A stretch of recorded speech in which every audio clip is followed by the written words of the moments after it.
Bem, vamos lá. Primeiramente, boa noite a todos os irmãos e irmãs que chegaram até aqui, que estão nos acompanhando. Tem uma irmã que é aluna nossa lá do curso do seminário de missões urbanas, tem outros irmãos que são da Extrema-Unção e outros irmãos que são de diversas igrejas aí, ou é todo mundo da Extrema-Unção? Não, tem outras igrejas aqui também. Outras igrejas, né? Então, lá do grupo lá. Sejam todos bem-vindos e vamos iniciar aqui o nosso conteúdo, tá? Que isso? Fecha, sai daí. Eu quero começar aqui falando aqui com vocês. Esse daqui é o melhor de missões urbanas. Por que que é o melhor de missões urbanas? Porque aqui o que eu vou tentar passar para vocês é um breve resumo de algumas partes do curso prático de missões urbanas. O Pedro ele falou corretamente que ele disse que eu dou aula no seminário e tem o curso. É que, assim, eu comecei a dar aula no seminário a partir de 2016. Eu comecei no curso de formação missionária, que eu ainda sou professor nesse curso. Só que no curso de formação missionária, missões urbanas, ele é apenas uma disciplina, entre várias disciplinas, dentro de um curso. Já o curso prático de missões urbanas é só missões urbanas. Então, não tem outros temas dentro. Mas dentro de missões urbanas, a gente aborda várias questões. Só para a gente esclarecer. E aqui o que a gente vai apresentar é um breve resumo das principais, de 3 áreas que eu entendo que são importantes. Mas antes da gente começar, eu vou só me apresentar rapidinho aqui, para quem não me conhece. Meu nome é Márcio Gonçalves Campos. Mano não é meu nome, tá bom? Mano é por causa da minha origem, porque eu venho de São Paulo, a terra de Arranha-Céu, Garoa Raso da Carne, Torre de Babel e toda aquela coisa. E o meu histórico? Eu fui ex-usuário, né? De diversas drogas, como cigarro, álcool, maconha, cocaína, todos os tipos de inaláveis, até chegar no crack. E comecei a usar droga aos 10 anos de idade, até os 27, quando eu fui liberto por Cristo Jesus. Sendo que o uso do crack começou com 24 e foi até 27, que foi o pior período da minha vida. De lá para cá, depois da conversão, eu vim aqui para Recife em 2011, me tornei, depois do tratamento, né? Cheguei aqui para se tornar missionário radical, da primeira equipe, né? De radicais aqui da Cristolândia. Para os irmãos que não sabem o que é o radical, ou não sei se os irmãos sabem o que é o radical, os radicais são os missionários que atuam no projeto Cristolândia. Cristolândia é um projeto da Junta de Missões Nacionais que trabalha com dependentes químicos, pelo qual Jesus me alcançou. Fui alcançado por Jesus através desse trabalho.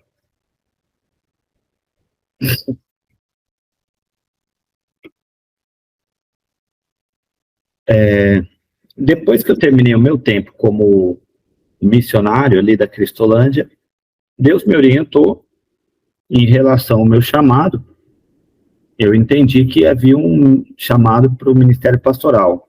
Então, eu fui ali em 2012 para 2013, junto com o pastor Ney Ladeia, que era o pastor presidente da Capunga, e ele me direcionou para o seminário, onde eu fiz lá o bacharel em teologia.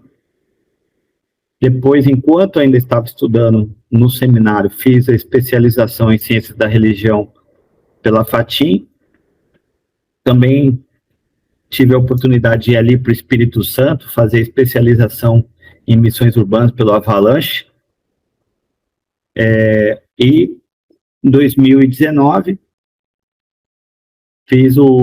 concluí o mestrado em teologia pela Unicap. Esse termo aqui embaixo, coordenador, está desatualizado. Na verdade, coordenador porque o Café com os Manos, que é o trabalho que eu desenvolvo, que nós desenvolvemos, aliás, ele começou na igreja, e hoje ele não é mais na igreja, né? Ele criou autonomia, né? Hoje nós somos uma ONG, que é o Instituto Café com os Manos. Então, hoje eu não sou mais o coordenador do Instituto, na verdade, hoje eu sou o diretor do Instituto Café com os Manos. E esse é um pouco da trajetória daquele que vos fala, para você entender quem que está falando sobre o assunto que nós vamos tratar aqui hoje. E o que a gente apresenta no curso prático de missões urbanas? Na verdade, o mesmo conteúdo que eu apresento no curso de formação missionária, eu também apresento no curso prático de missões urbanas, com um leve adendo, com uma leve diferença, que esse conteúdo no curso de formação missionária, ele é muito mais compacto, né? Muito mais compacto. Às vezes, eu apresento só 2 ou 3 tópicos dele, porque eu só tenho 2 final de semana para apresentar, geralmente. Não passa disso. Aí é um tempo muito curto. Enquanto no curso prático de missões urbanas, aí sim, a gente vê esse conteúdo por extenso. Hoje aqui, a nossa missão é tentar apresentar para vocês esse primeiro tópico ali, que é missões, os principais conceitos e termos, e também o quarto ali, que é tipos e modelos de missões urbanas. Se der, a gente vai chegar ali para intervenção urbana. Então, vamos nessa. Sim, e se alguém, o Pedro falou da gente deixar as perguntas para o final, né? Mas se tiver alguma coisa que seja inerente ao assunto que eu esteja falando na hora, alguma coisa assim uma tira dúvida, você não entendeu mesmo, né? Se você quiser fazer essa pergunta que seja inerente ao assunto específico ali, naquele momento, que seja algo pertinente, a gente pode estar também dando uma resposta. Mas o ideal, como o Pedro falou, é deixar para o final, porque no final a gente faz um arremate ali, tá bom? Vamos nessa.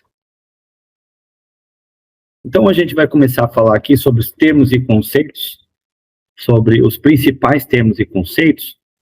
O primeiro conceito que a gente vai abordar sobre missão, então a gente tem que extrair do texto de Mateus 28, do 18 ao 20. Então Jesus aproximou-se deles e disse: foi-me dado toda a autoridade no céu e na terra, portanto vão e façam discípulos de todas as nações, batizando-os em nome do Pai, do Filho e do Espírito Santo, ensinando-os a obedecer a tudo que eu lhes ordenei, e eu estarei sempre com vocês até o fim dos tempos. Justamente esse versículo é o versículo chave de toda a missão do cristão, que é a grande comissão. Então a gente não pode pensar em missões sem pensar na grande comissão. E o destaque que a gente deixa ali em vermelho, que eu coloquei aqui na tela para a gente, esse portanto vão e façam discípulos de todas as nações. A gente tem que entender que Jesus, ele está falando ali, esse portanto é uma conclusão. E qual conclusão é essa? Que toda autoridade foi dada para ele. E porque ele foi investido de autoridade, por este motivo, ele fala, então, já que eu tenho autoridade, portanto vocês vão, porque eu estou passando a vocês essa autoridade de ir em meu nome. E ir em nome de Jesus fazer o quê? Vão e façam discípulos de todas as nações. É interessante nós entendermos que o fazer discípulos está ligado à ideia de fazer discípulos de Cristo, e não discípulos de nós mesmos, ou discípulos de uma igreja, não é membros, né? Por isso que, muitas vezes, quando nós saímos para evangelizar, uma das coisas que, pelo menos lá no grupo da gente, que eu menos me preocupo, é para qual igreja esse cidadão vai, no sentido de, eu não estou preocupado se ele vai vir para a minha igreja. Eu não quero ganhar ele para Cristo, para ele vir para a minha igreja, para a minha denominação, para o meu, né, para o meu grupo, para isso, para aquilo. Se ele vir, ótimo, melhor. Vai ser uma bênção. Mas, independente se ele vai para a Assembleia de Deus, se ele vai para a Presbiteriana, se ele vai para a Batista, se ele vai para a Congregacional, isso é indiferente. O importante é que ele vá para uma igreja que seja igreja, né, não seja seita, e que confesse Jesus Cristo verdadeiramente, biblicamente, e siga essa doutrina. O resto, as diferenças doutrinárias, desse ou daquele que não ferem a salvação em Cristo Jesus, isso só são meros detalhes, mas o importante é que a pessoa esteja ligada à videira verdadeira, que é Cristo. Então, dito isso, Jesus aqui, ele estabelece a missão. E a missão é fazer discípulos de todas as nações. E agora que nós fomos investidos dessa autoridade que primeiro foi dada a Cristo, e fomos enviados, fomos convocados a fazer parte disso, nós vamos passar ao termo missão. Então, o que significa, então, de fato, missão? A palavra missão, ela é derivada do latim missio, envio, mais especificamente da expressão latina missione, do verbo mettire, que significa ação, tarefa, ordem, mandato, compromisso, incumbência, encargo ou obrigação de enviar. E essa parte é interessante, obrigação de enviar. Cabe ressaltar que um simples dicionário apresenta sobre esse termo o ato de enviar ou ser enviado, encargo, incumbência de um dever, compromisso, ordem, e o antônimo, entre outros, é ociosidade. Somente até aqui eu vou ler. Quando você faz o destaque ali na palavra ociosidade, que é o antônimo de missão, a gente já tem algo bem marcante. Porque se a palavra missão significa a obrigação do envio, a incumbência, o obedecer à ordem, né? Você recebeu uma ordem, você recebeu uma incumbência, e agora você não tem muito o que fazer. Eu costumo falar nos púlpitos, quando eu vou pregar por aí, eu ergo a Bíblia e digo, quando você ergueu sua mão para aceitar Jesus como seu único e suficiente Salvador, você aceitou toda a Bíblia. Você não aceitou uma parte dela. De tal versículo a tal versículo eu aceitei, esses não. Esses versículos eu tiro, esses versículos eu aceito. Então você aceitou toda a Bíblia. E quando você aceitou a Bíblia, como sua regra de fé e prática, você aceitou a grande comissão. Então, a você também está aplicado o dever, a incumbência de ir e fazer discípulos, né, de ter essa tarefa, que não é uma tarefa específica do pastor, do missionário, ou daquele que é vocacionado, como alguns pensam. Não, é de todo cristão. Todo cristão, toda pessoa que confessa Jesus como Senhor Salvador, tem a incumbência de também fazer discípulos. E se, caso nós não estejamos fazendo isso, é porque de alguma forma nós estamos omitindo ou negligenciando aquilo que nos foi imposto, né? Que não tem outra palavra, que foi imposto ali por Cristo Jesus, porque é uma ordem, não é um pedido, não é uma sugestão, não é um vai se você quiser, faça se você achar bom, ou tente fazer, porque se você não conseguir, tá tudo certo. Não, é uma incumbência. É uma incumbência.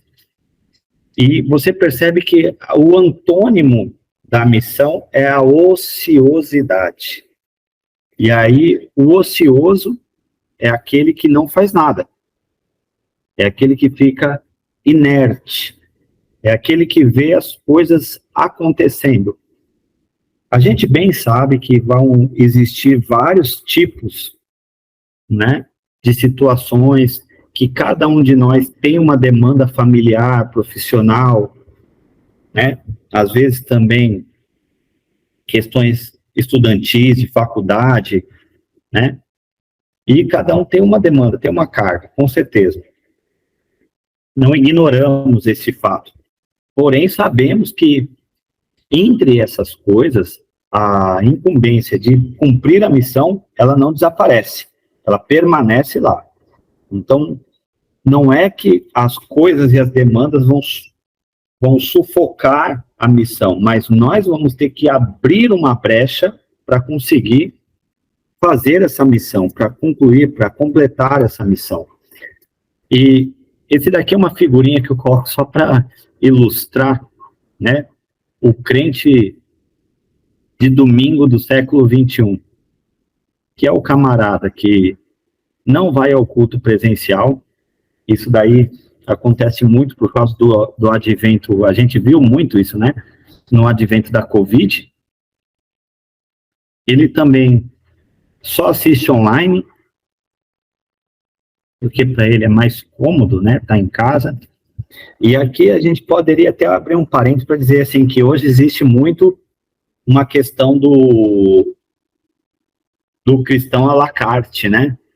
Vocês já foram lá em restaurante que tem aquele menu à la carte, né? Você escolhe o que você quer comer. Então, hoje, por causa da internet, nós temos isso, que é uma bênção, por um lado, sim, é uma bênção, mas, por outro lado, é muito perigoso.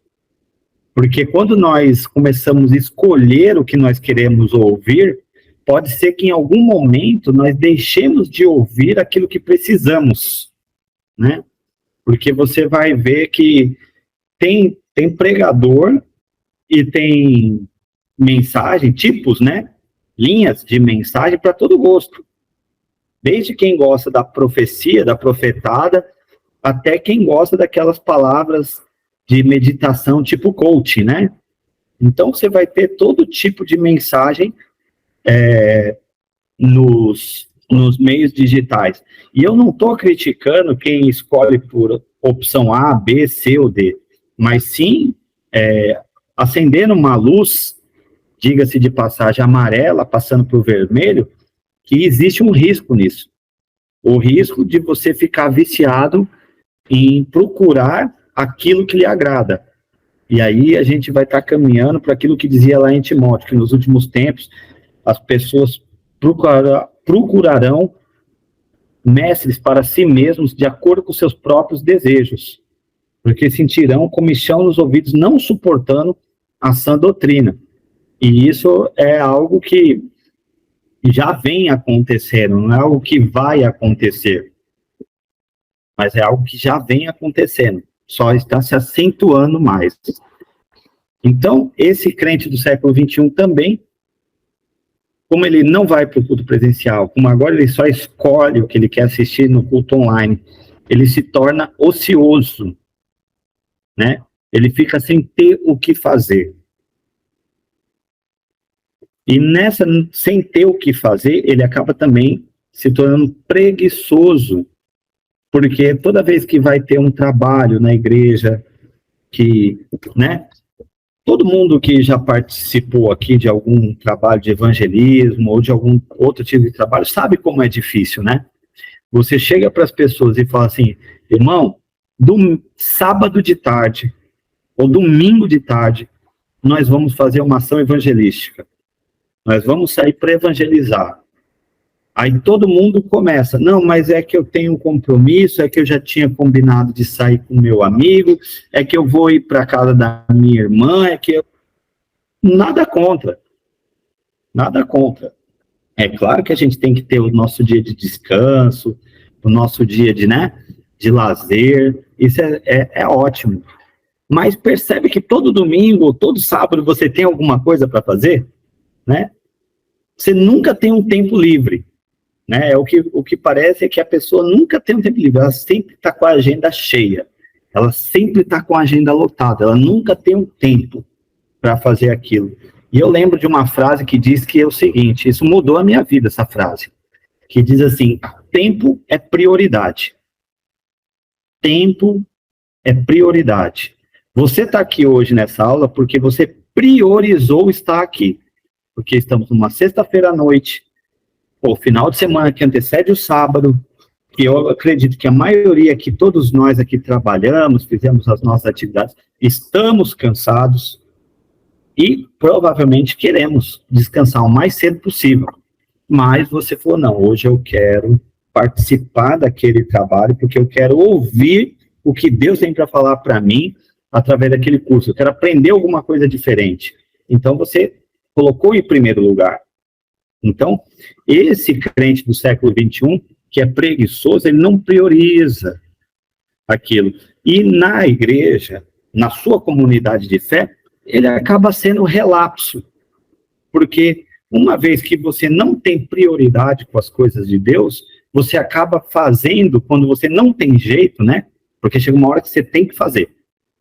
Mas aí você faz de qualquer jeito, porque na verdade a intenção já não é mais fazer aquela coisa maravilhosa de todo o coração para Deus, mas é tipo terminar logo para se livrar.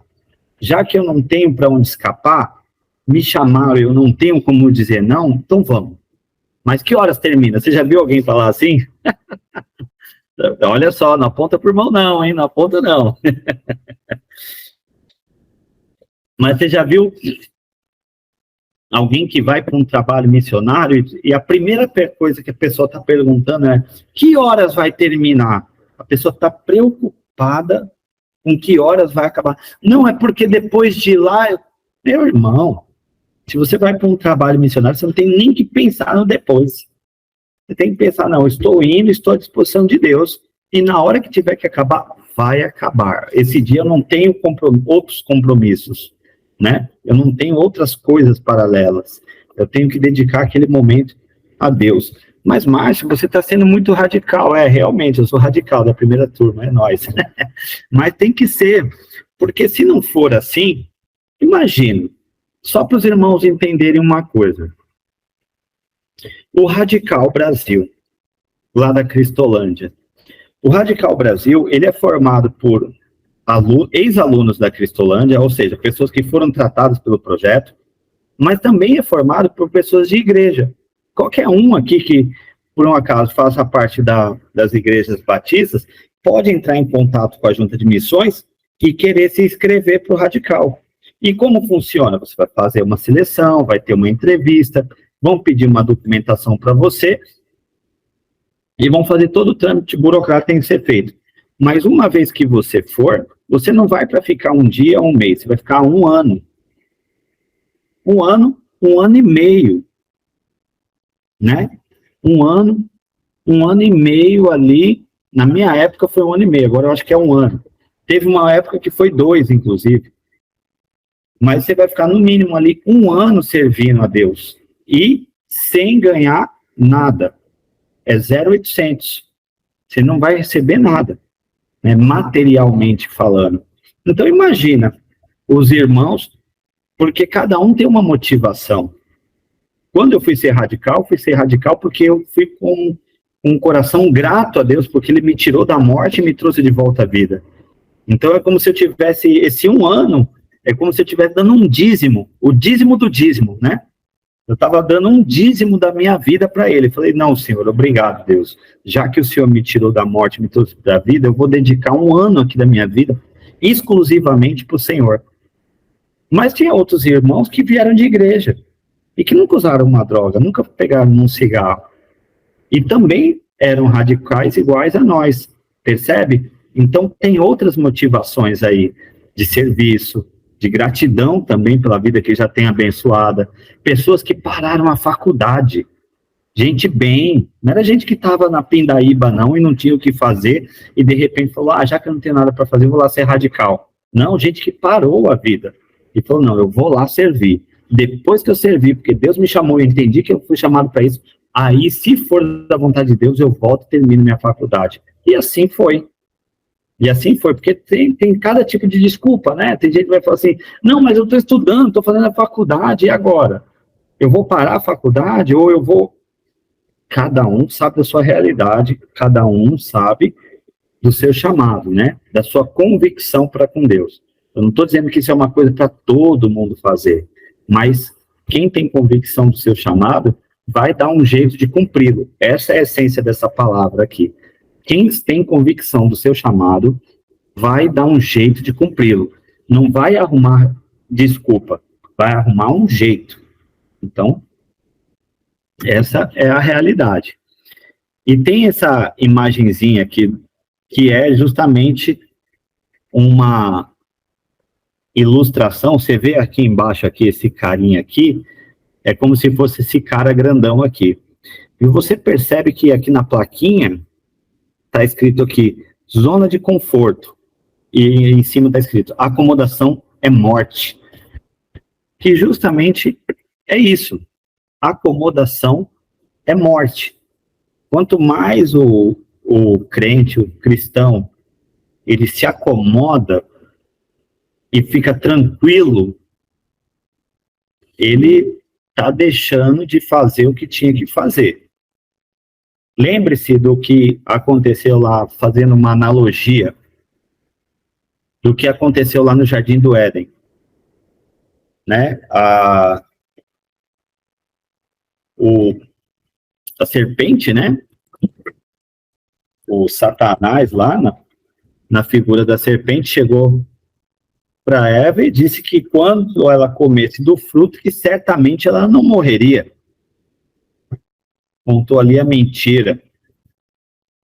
E Eva foi e comeu, e de fato não morreu instantaneamente. Não morreu do ponto de vista físico, mas espiritual foi automático.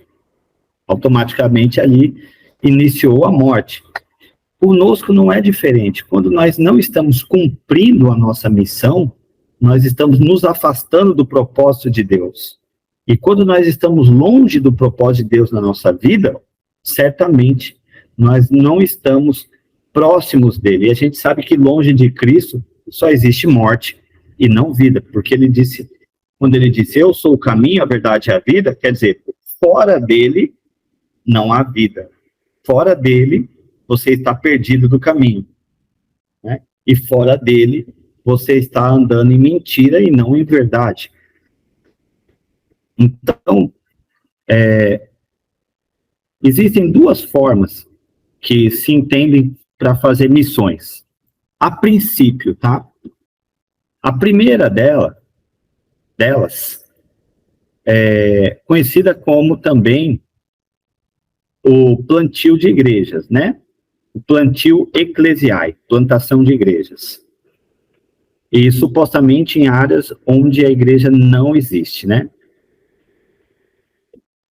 E a gente tem a imagenzinha aqui da mão na massa. Quem cumpre esse tipo de missão, geralmente quem gosta muito dele, e aqui eu estou usando só como exemplo, tá? Não estou criticando o método dessa igreja, estou citando porque é um método válido, ok? Não que ela está errada, mas quem gosta desse método é a Assembleia de Deus. A Assembleia de Deus, para onde você vai, não é verdade? Você chega nos rincões assim mais longínquos aqui do Brasil, quando você menos espera, você olha para o lado, está ela ali, a Assembleia de Deus. Você se surpreende pelos lugares que você encontra uma Assembleia de Deus. Eu ouso dizer que a gente vai chegar no céu, quando a gente olhar para o lado, vai ter uma lá.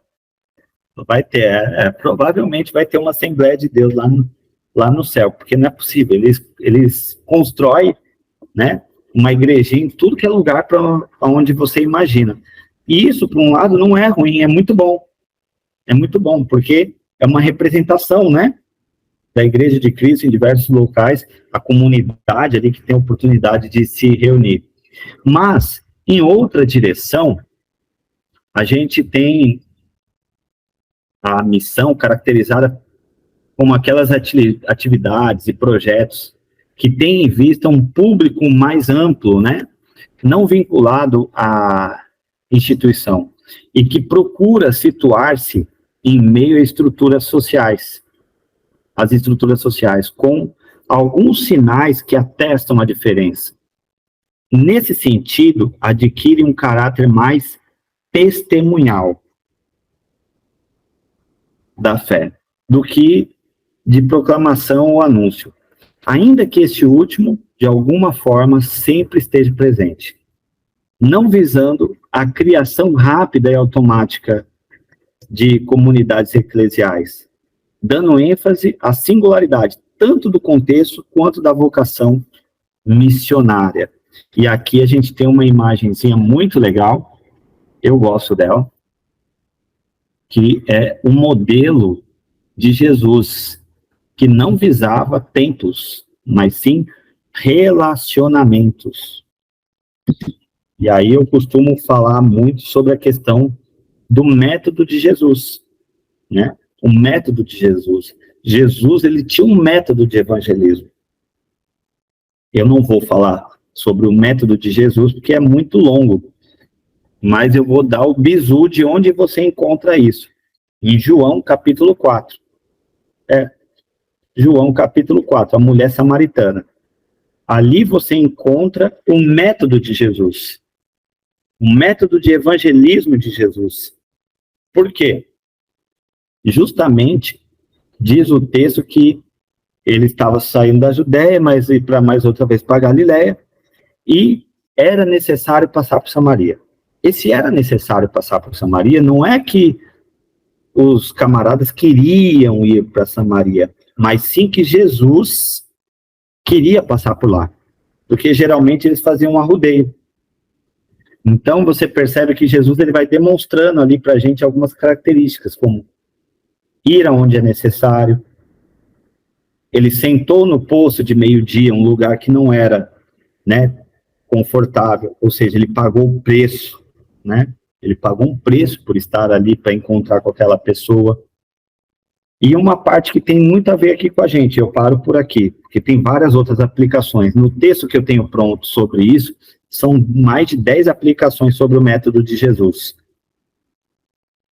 que é um sermão que eu já venho desenvolvendo já faz algum tempo já, não sei se 1 ano ou 2 já que eu venho desenvolvendo esse sermão. Mas, na parte que, quando a mulher chega para conversar com Jesus, e ele fala para ela, você pode me dar um pouco d'água? E a mulher se surpreende, né? Porque ele falou com ela. Ali ele faz aquilo que a gente chama em missões urbanas de estabelecer um diálogo comum, né? Uma ideia comum, trocar uma ideia. Por exemplo, chamando para a galera da Extrema-Unção.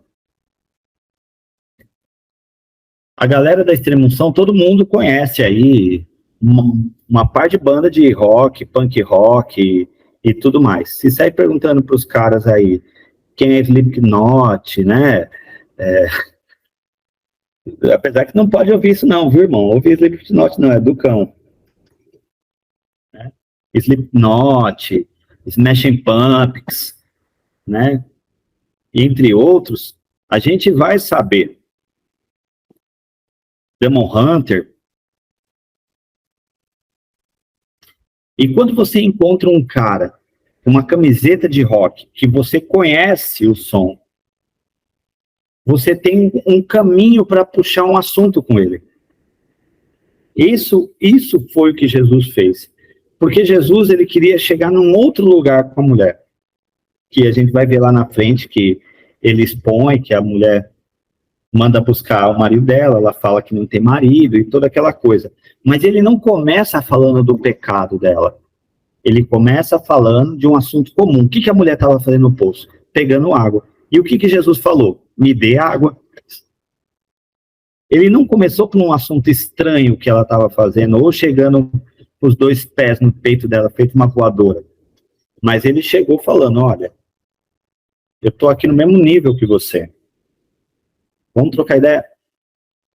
e ela baixou a guarda. Então, a missão, né, ela tem esses dois sentidos, tanto de plantar a igreja, mas principalmente do evangelismo relacional.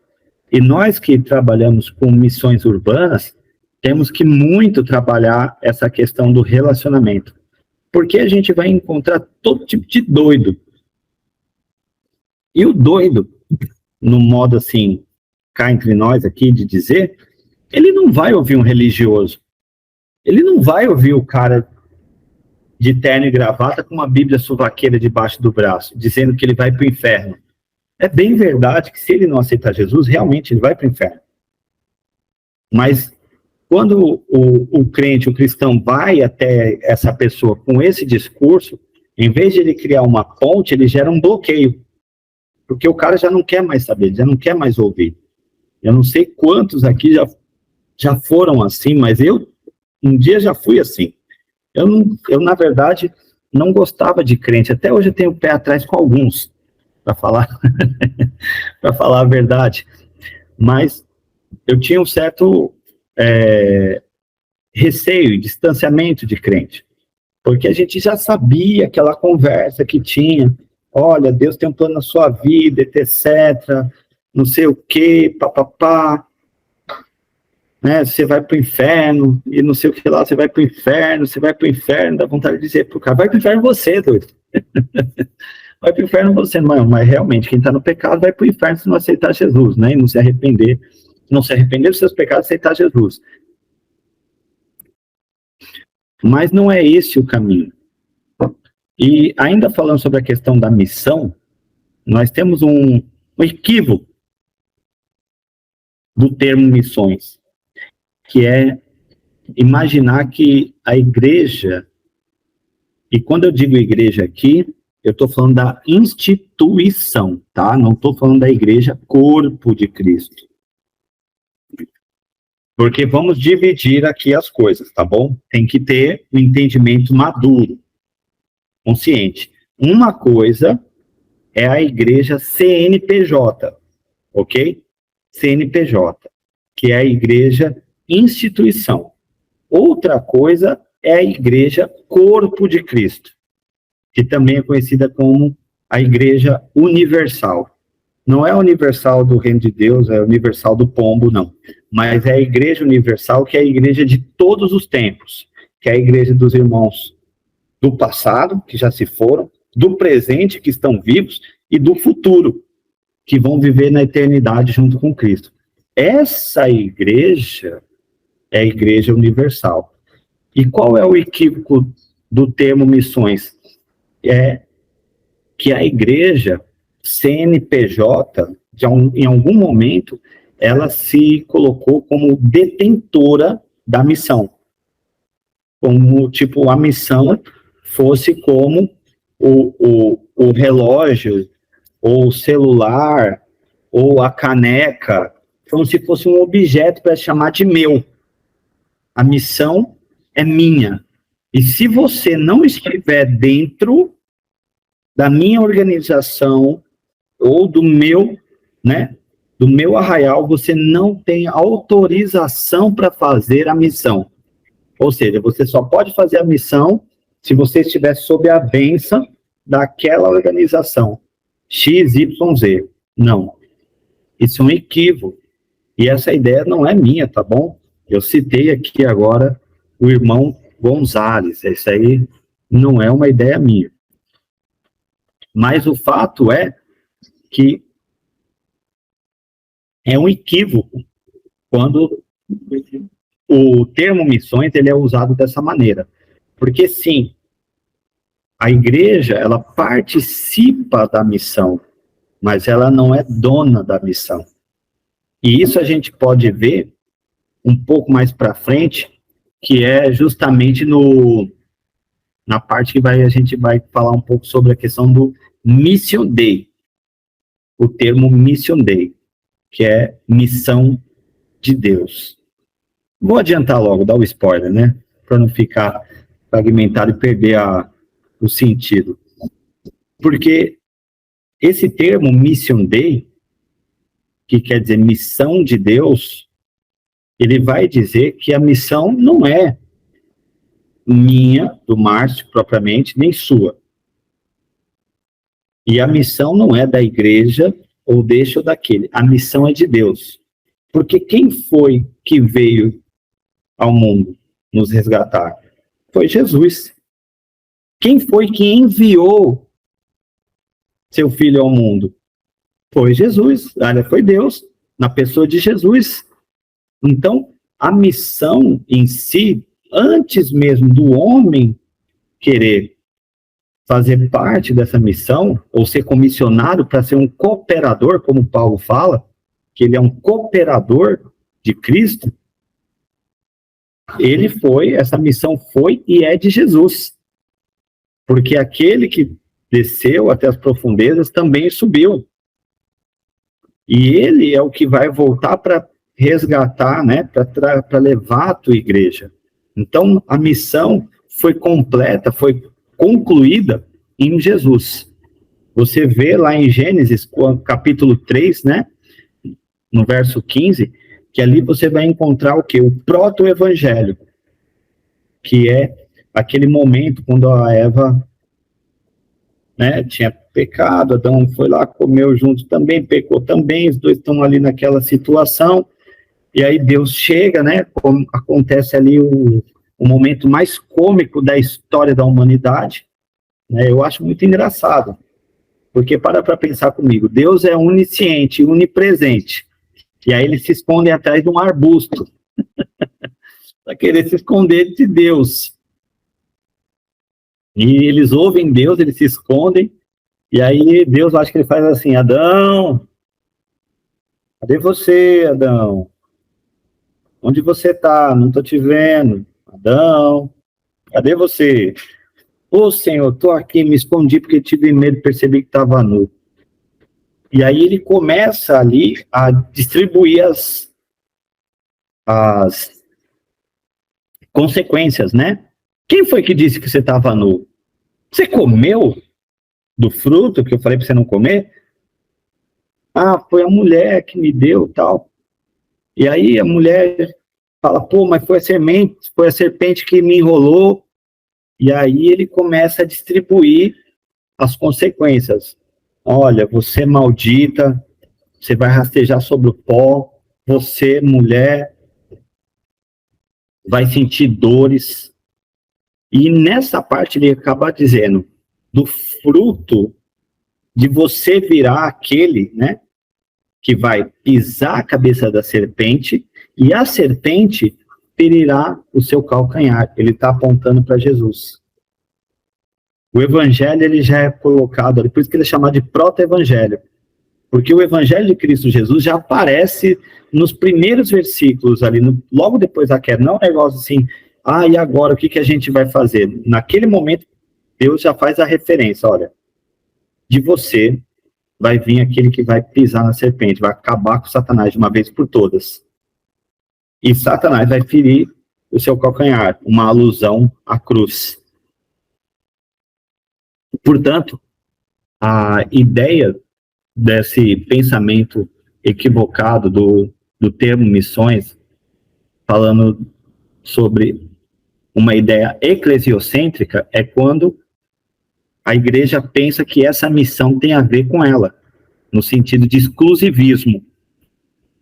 É só nossa, e se não for pela gente, pela minha ação missionária, pela minha agência missionária, pelo meu CNPJ, se a pessoa não se inscrever no meu programa, então ela não é missionária. Ela é um carinha que está pregando aí, é um qualquer. É nada.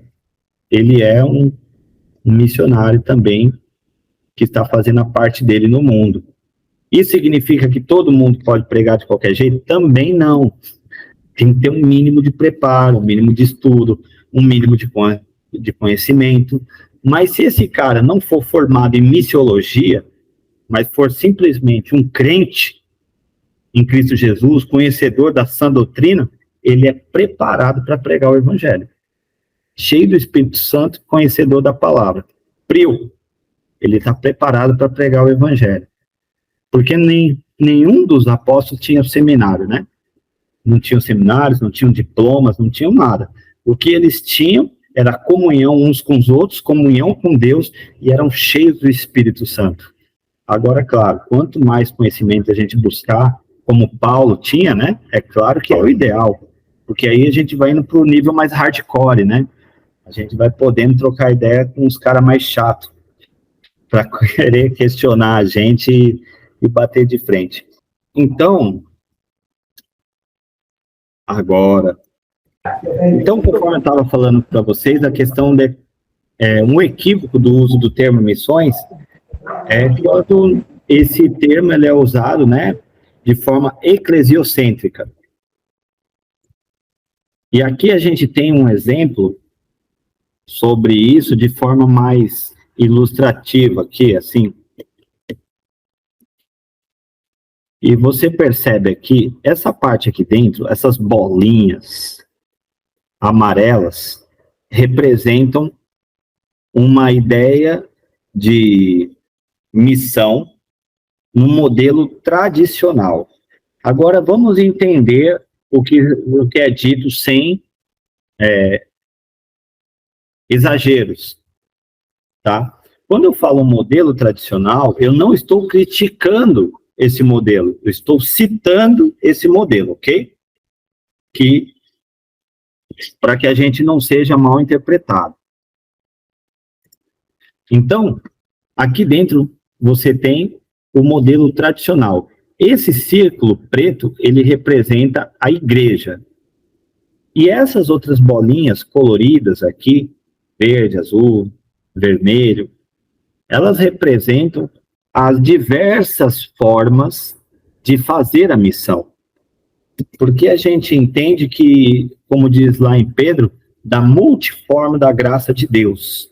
Então, a missão, ela se apresenta de diversas maneiras. Há pessoas que vão evangelizar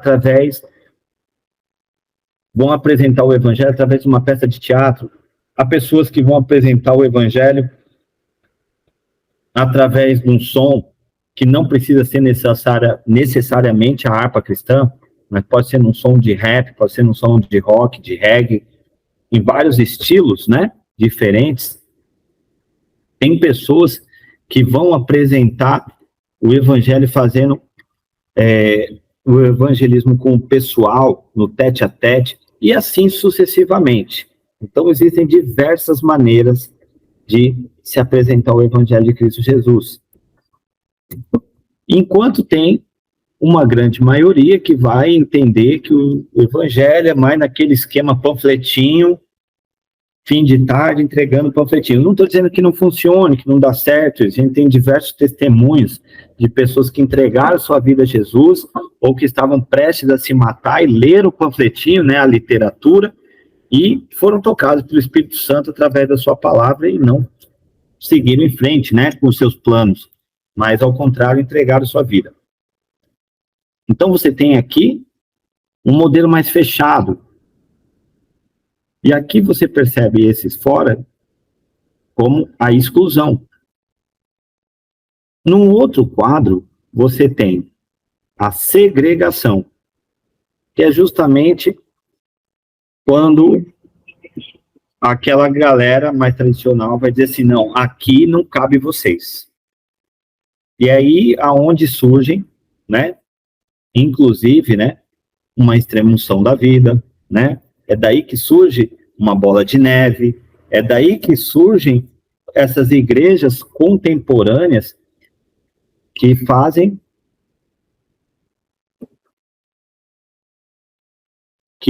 um trabalho diferencial, porque às vezes elas, na maior parte das vezes, elas queriam até começar junto com a igreja tradicional, mas por conta das diferenças acabam não se enquadrando. Não sei exatamente se foi esse o caso da extrema-unção, mas acredito que uma boa parte das igrejas, acredito não, tenho conhecimento que uma parte dessas igrejas, elas sempre tentaram, num primeiro momento, começar junto com uma igreja local, uma igreja tradicional, porque todo mundo tem essa raiz, né? existem essas raízes.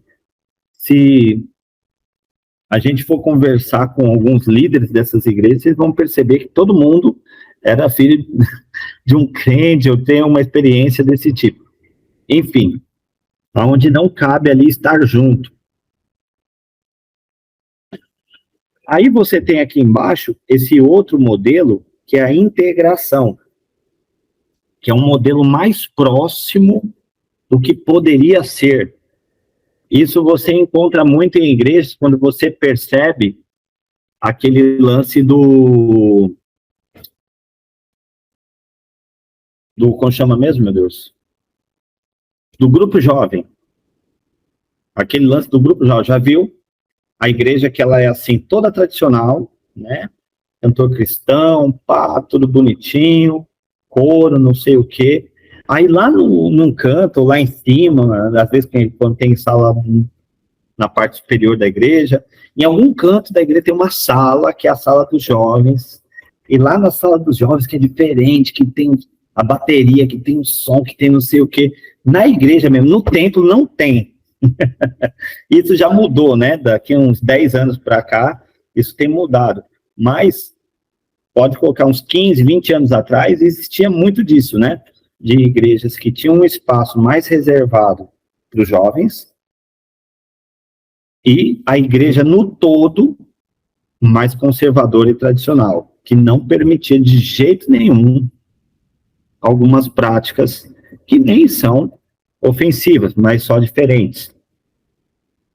E você tem aqui a última, que seria o ideal, que é a inclusão, quando está todo mundo junto e misturado. Nesse sentido aqui da inclusão, eu não estou falando de uma teologia inclusiva, tá? Separe bem as coisas. Eu estou falando a inclusão no método de evangelismo e missão. Pode até ter elementos também de culto, mas não de teologia inclusiva, que é aquela teologia queer e coisas do tipo. Não, não é disso que eu estou tratando, tá bom? Então, o ideal do corpo de Cristo é ele conviver com a multiforme da graça de Deus. E esse é o ideal, diferente do equívoco do uso do termo eclesiocêntrico. Para a gente não se estender nos termos e missões, eu vou passar adiante, para que vocês não fiquem só nos termos e missões, tá? Eu vou passar devagar aqui, aí depois, como vai ficar gravado, vocês vão poder ver alguma coisa aqui, tá bom? Então tem um termo aqui, missionário, né? O que significa um missionário, que são cooperadores, né? O missionário é um cooperador de Cristo, né? Que o missionário deve abrir mão do seu direito de pertencer à sua própria cultura antes mesmo de deixá-la. E aí a gente faz aqui um questionamento, né? De como deve ser o missionário, né? Se ele deve manter um estilo mais rígido, ou se de fato ele deve ser uma pessoa de coração aberto e verdadeiro para Jesus. O termo missiologia, que eu até pulei aqui para não... Nem tenho, eu até pulei para já não...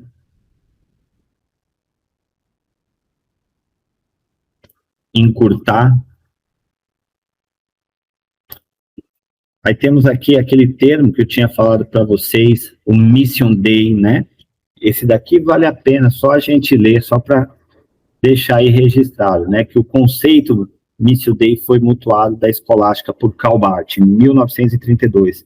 De lá para cá, o conceito assumiu um leque bastante amplo de significados, às vezes contrário aos intentos de Barth.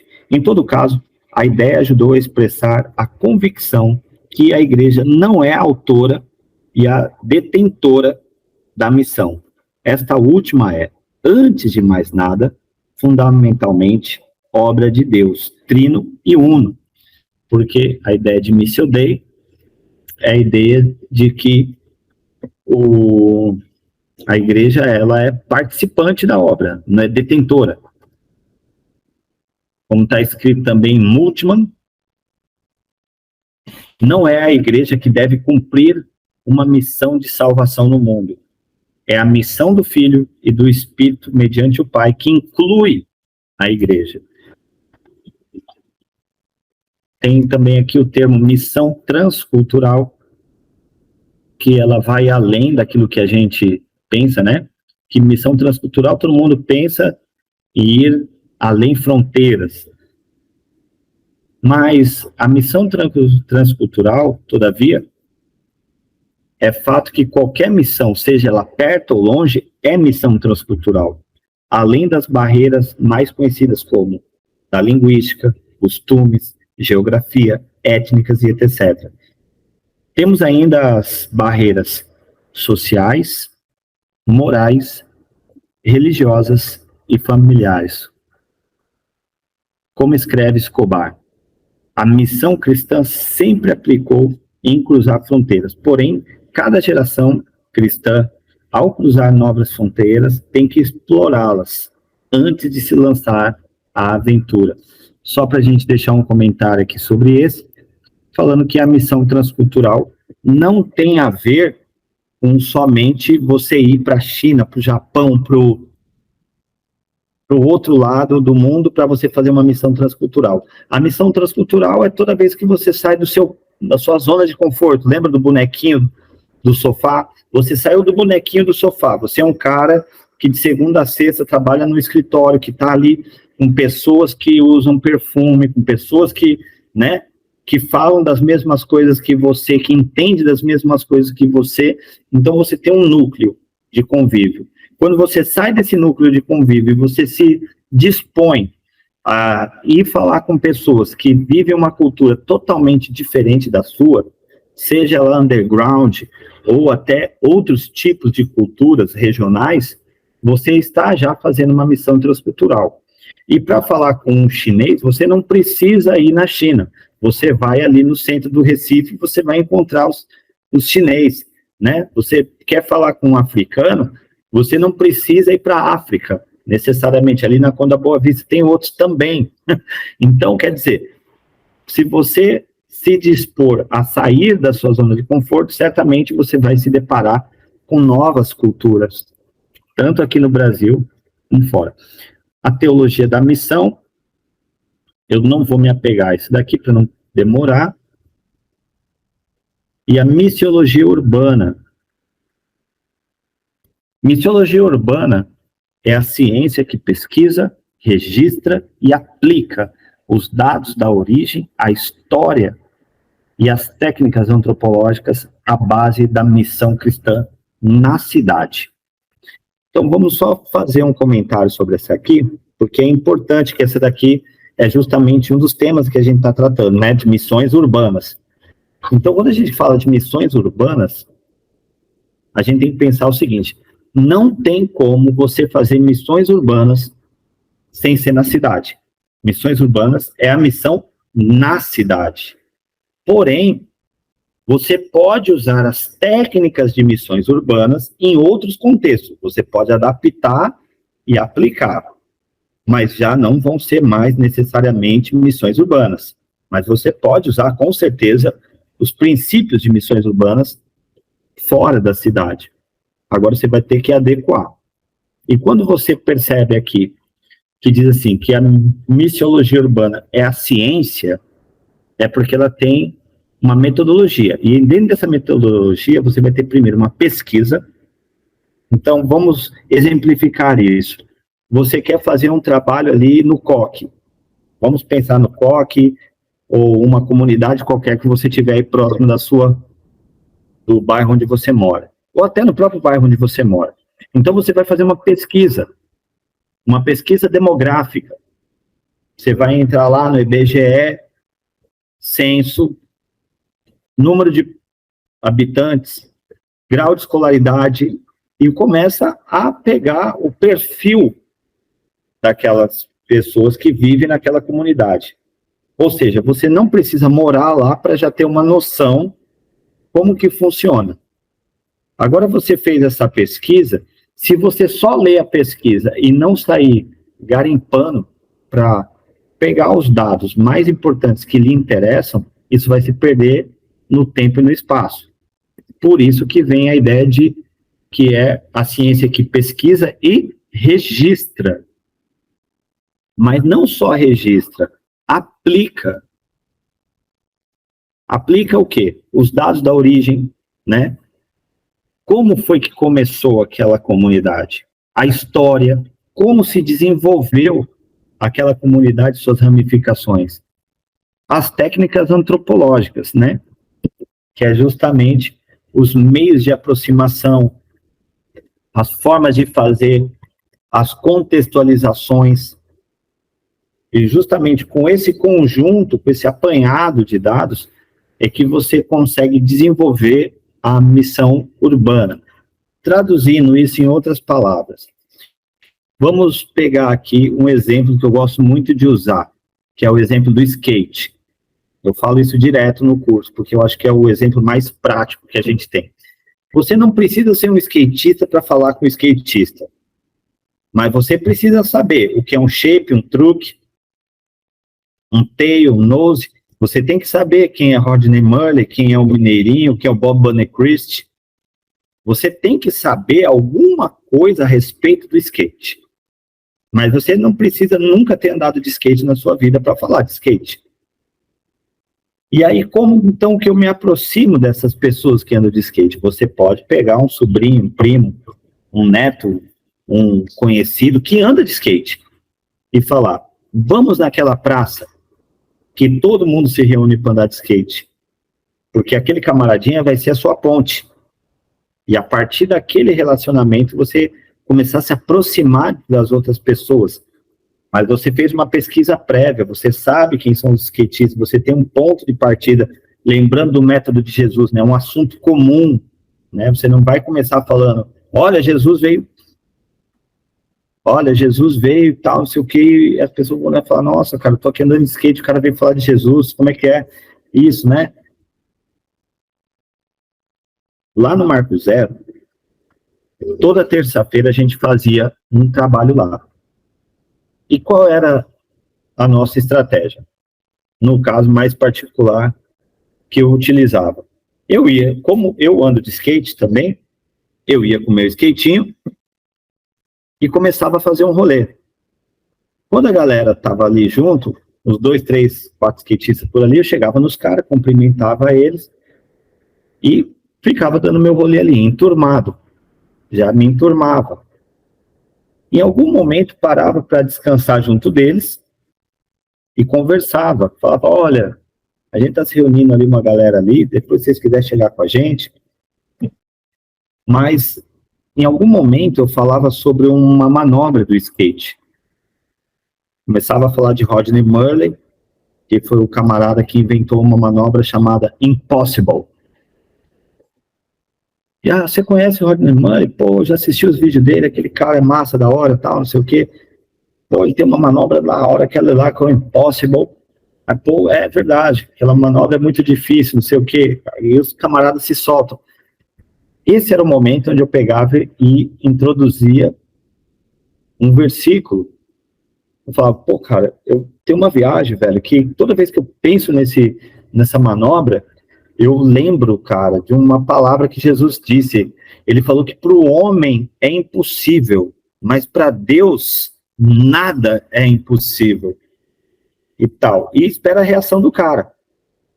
Se o cara mostrar que não gostou, que ficou ali meio por fora, eu dou uma parada, dou uma suspendida e continuo falando de skate para manter a amizade ali por hora. Mas se eu perceber que o camarada viajou na ideia, aí eu continuo e vou puxando mais o fio da meada.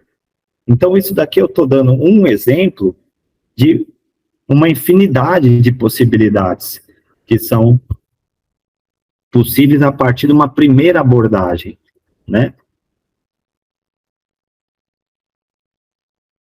Isso daqui é outra coisa, isso aqui é propaganda, sai daí. A propaganda. E essa parte aqui a gente não vai falar aqui porque não faz parte desse movimento. Só para registrar, David Wilkerson foi o cara que começou o trabalho com as missões urbanas. Vocês já viram esse filme aqui, A Cruz e o Punhal?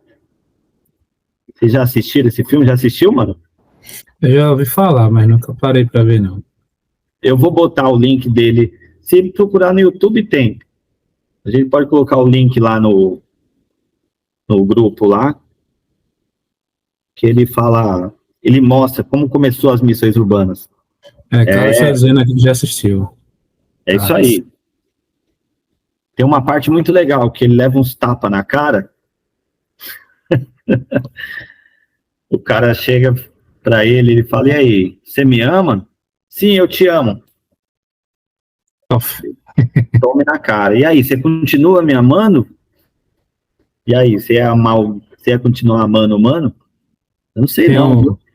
Tem um cara aqui entre nós que eu tenho certeza que faria isso, velho. Não vou citar o nome dele, não, mas... Ele ia continuar amando o cara. Não, ia dar uma tapa na cara do cara e perguntar, você continua me amando? Não vou citar nome, não, mas só pensei nele. Melhor não.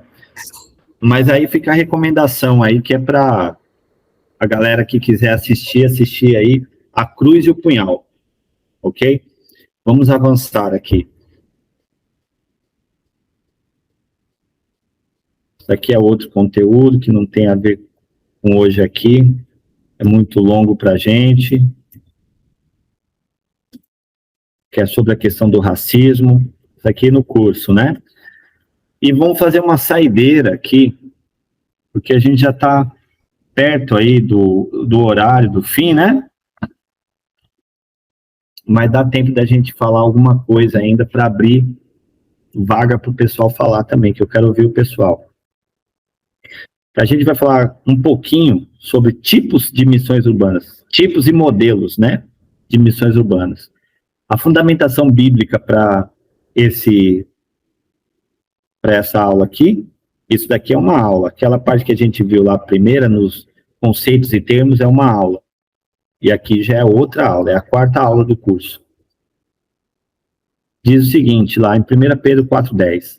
Cada um exerça o dom que recebeu para servir aos outros, administrando fielmente a graça de Deus em suas múltiplas formas. Em outra versão vai dizer, cada um administre aos outros o dom como recebeu, como bons dispenseiros da multiforme graça de Deus. Eu gosto dessa parte da multiforme. Aqui, tanto de uma forma como de outra, tem o destaque de ser da graça de Deus ser apresentada a nós em múltiplas formas, mas tem uma coisa aqui muito interessante, que fala que cada um de nós ele chama a responsabilidade para o individual, né? Ele amplia primeiro coletivamente, dizendo assim, todo mundo presta atenção individualmente nisso. Cada um, né, administre, como está lá, cada um administre aos outros, ou cada um exerça o dom que recebeu para servir a quem? Aos outros. O dom como recebeu. Então, o dom que eu tenho, o dom que você tem, não é meu, não é seu. Ah, você é um cara que pinta bem. Eu vou dar um testemunho aqui de um cara que está ajudando a gente lá no instituto. Eu gritei por socorro para ele e o cara está lá me ajudando. Eu não vou citar o nome dele, mas vocês também não conhecem, então tá tudo pela ordem. A gente está precisando, a gente está lá precisando fazer uma reforma, mas a gente não tinha condições de pagar alguém que fizesse a reforma, porque a parte mais cara da obra é o pedreiro. O material, às vezes, ele corresponde ali a 35%, 40% do valor da obra. Os outros 60% é o pedreiro. O pedreiro é o mais caro na obra. E aí o irmão que mexe com isso, arrumou um pedreiro que cobrou baratinho e foi lá ajudar a gente, como servente de pedreiro, ajudando o irmão. O pedreiro, por si só, cobrou, né, porque ele tinha que cobrar, mas ele cobrou bem menos que o valor que seria um outro serviço comum, E o próprio irmão que estava indo lá com a gente ajudar, não cobrou nada. Ou seja, ele tem um dom, mas ele usou o dom que ele tem para quê? Para servir na obra. Isso é uma comparação que eu estou fazendo aqui, às vezes, com o que a gente tem. Tem um irmão que é fotógrafo, tem um irmão que é cozinheiro, tem um irmão que, né, é administrador, tem um irmão que ele é de TI, tem um irmão que... Então, Deus deu diversos dons para a gente. Tem um irmão que toca música, que toca bateria, que toca guitarra. E sempre a gente tem alguma coisa que a gente faz, né? E ali a gente está falando ainda de dom no sentido de operacionalidade, mas ainda tem os dons espirituais, né? Que eu nem estou citando nesse sentido, estou mais indo no sentido prático, do dia a dia. Mas aqui ele está dizendo, cada um administra aos outros o dom como recebeu, como bons dispenseiros da multiforme da graça de Deus.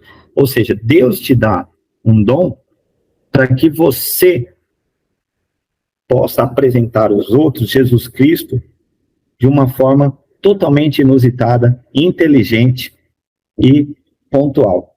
Tem coisas que, se você for dizer, eu não vou falar. E vice-versa, tem coisas que eu vou falar que você nunca vai dizer. Mas isso que é a beleza do Espírito Santo na sua multiforme. A graça de Deus na sua multiforme. É que ele... Eu costumo usar o exemplo, por exemplo... O exemplo, por exemplo, foi triste, né? Eu costumo dar o exemplo da denominação. Com todo respeito eu falo isso, é claro.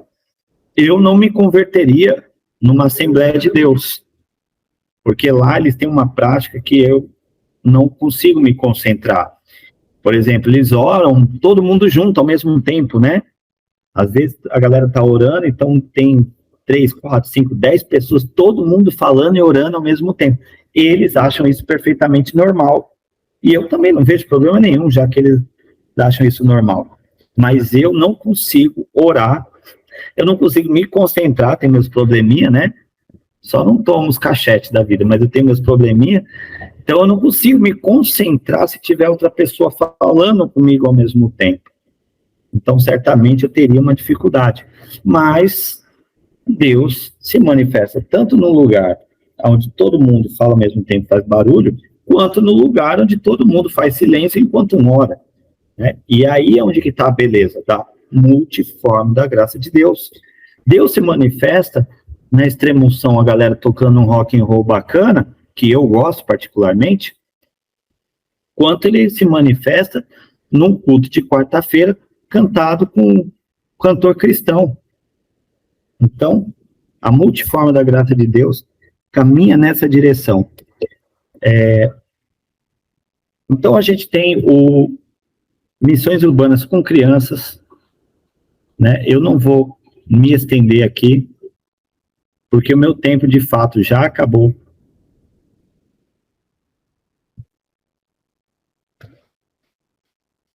Trabalho que a gente faz nas ruas do Recife.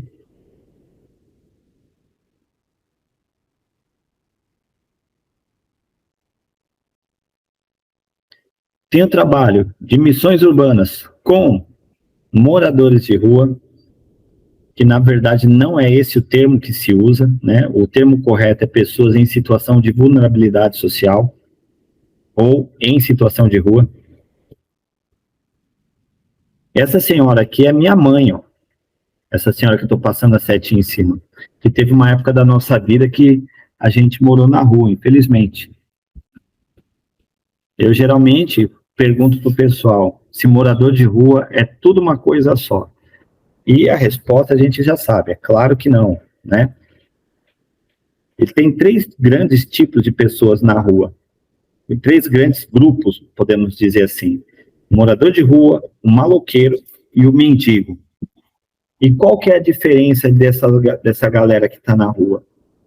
Que o morador de rua é a pessoa que está desabrigada. Ele foi despejado, a casa dele aconteceu uma tragédia, né? De repente a casa do cara desabou, ele não tem dinheiro ainda do auxílio aluguel, ou coisa do tipo, e essa pessoa acaba indo para a rua. Então, ele vai contra a vontade dele para a rua. Não uma coisa que ele optou estar ali. E você pergunta, mas tem alguém que opta estar na rua? Às vezes sim.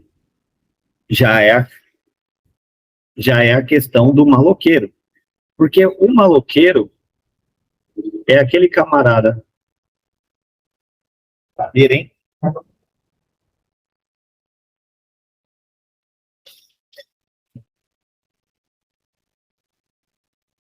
Os caras ligou uma máquina aqui do mal aqui, velho.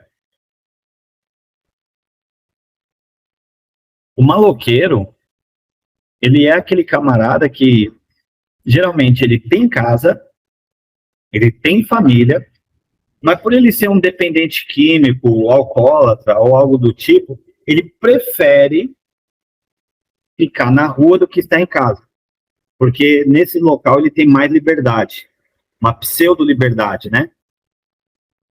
Já o mendigo é aquele camarada que está na rua por um desalento, uma falta de perspectiva de vida. Ele geralmente tem família também, mas ele já não quer mais estar com ninguém, já não quer mais estar perto de ninguém. Às vezes é um camarada que geralmente já tem acima dos 40 anos, né? Acima dos 40, você pode colocar 45, 50, e que já tinha uma vida construída, e aí a mulher abandona, ou o camarada recebe uma gaia, né? A tal da gaia é terrível. Aí o cara recebeu uma gaia, tal, não sei o quê, e ele se vê desgostoso, porque ele construiu toda uma vida com aquela pessoa, e agora não faz mais sentido para ele estar com aquilo, ou houve uma grande perca, né? Alguém na família dele morreu, filho, né? E esse trauma faz a pessoa estar na rua. Então, para cada um desses casos, são situações diferentes de tratamento, né? Ou de apoio. Porque o camarada que é morador de rua, ele precisa de um albergue, ou de algum lugar para ter o suporte para sair da rua. Já o maloqueiro, ele precisa, primeiro, antes de mais nada, querer, né? Ele precisa querer sair da rua, e mais do que isso, ele precisa também de uma casa de recuperação, uma Cristolândia, algum lugar que possa acolhê-lo. Já o mendigo, ele precisa de jejum e oração, como disse Jesus. Ele precisa de jejum e oração, porque esse camarada não é simplesmente um evangelismo de 5 minutos você sentar com ele ali que vai tirar ele daquela condição. Não é algo tão simples, é algo mais profundo, que mexe com processos psiquiátricos, inclusive, algumas vezes. Então, para uma pessoa dessa que está na rua sair daquela condição, tem que ser verdadeiramente uma libertação. Uma libertação. Ô, Pedro, falta 10 minutos para as 10. O que você quer fazer? O que eu quero fazer? A gente pode abrir para perguntas agora, né? Você que manda. A gente pode abrir para perguntas. Se alguém tiver uma pergunta, levanta a mãozinha aí para a gente começar a fazer essas perguntas, tirar as dúvidas, né, que ficaram. Eu sei que foi algo muito, né, às vezes algumas partes precisou correr, né, mas eu acredito que aquilo que é essencial para que a gente pudesse aprender hoje, o pastor passou para a gente, né, sobre missões urbanas. Mas aí eu pergunto, existe alguma dúvida? Aí, Tiago levantou a mão, pode falar, Tiago. Já temos uma decisão. Mano, é o seguinte, eu queria saber, assim, como é que tu age em relação algo que até aconteceu com Jesus, né? Com Jesus distribuiu pão e peixe lá, no outro dia a galera voltou, ele disse, bicho, vocês estão aqui por causa de comida, não por causa da palavra. E eu acho que isso deve acontecer um pouco contigo aí. Como é que tu age diante de uma situação parecida dessa? Boa pergunta, Thiago. Obrigado pela participação. O Pedro, eu vou pedir para os irmãos, eu quero aproveitar essa oportunidade, né? Se os que puderem e quiserem, abrir as suas câmeras, né? Para a gente ver seus rostos lindos, né? Maravilha aí, ó. E aí, mano? Esse é o mais lindo. Agora, Meu. eu conheci a sua voz. E aí, Pedro, você tira aí bate um print aí pra gente mandar para as posteridades aí. Mas, o Thiago, a ideia é o seguinte, vê só, o Café com os Manos, tanto que o Pedro falou que a gente ia falar o que é o Café com os Manos, acabei que eu não falei, mas a gente começou ali na Capunga como um trabalho de missões urbanas. Você até caminhou com a gente em algumas vezes, lembra? Lembro. Então, a gente ia todo domingo, primeiro era nas segundas-feiras, depois passou pro domingo, e a gente ia para a rua levar alimento pro pessoal. Só que chegou um momento que a gente entendeu que ali a gente estava fazendo um trabalho, sim, importante, que é o quê? Combate. Mas a gente entendeu que, em parte, isso é enxugar gelo. Em parte, eu não estou dizendo que absolutamente é enxugar gelo, senão estaria negando até da onde eu vi quem eu sou. Mas, em parte, isso é enxugar gelo. Por quê? Porque tem uma parte da galera que está na rua que não quer sair daquela condição. Não sei se vocês já viram um livro de Iago Martins, que se chama A Máfia dos Mendigos. Aí é uma indicação de livro interessante. E ele fala no livro dele, esse mesmo. E nesse livro tem um trecho que ele fala sobre a questão dos parasitas da benevolência, da benignidade, não, da caridade. Os parasitas da caridade. Porque justamente tem uma galera que quer ficar sugando de canudinho das comunidades, que quer ficar sugando de canudinho das igrejas, que quer ficar sugando de canudinho do Estado, e assim sucessivamente, né? É uma galera que quer ficar de bucho para cima, sem fazer nada, e a gente só lá dando comidinha na boca deles. Então, justamente, a gente tem que, de alguma forma, identificar isso e saber equalizar. Tipo, a gente não vai deixar de dar assistência, porque são seres humanos e precisam ser cuidados como seres humanos. Mas a gente não vai ser agora assistencialista, porque a gente tem que entender que esse ser humano ele é dotado de capacidade intelectual, física, então ele tem condições de progredir na vida dele e sair daquela condição. Por isso, hoje, o Café com os Manos, a gente como instituição, a gente não faz mais hoje com tanta veemência o trabalho que a gente fazia antes. A gente não faz mais a saída semanal, como a gente fazia toda semana, etc, etc. A gente vai para a rua esporadicamente. Hoje a gente está focando nas crianças. Por quê? A gente entendeu que a batalha espiritual está nelas.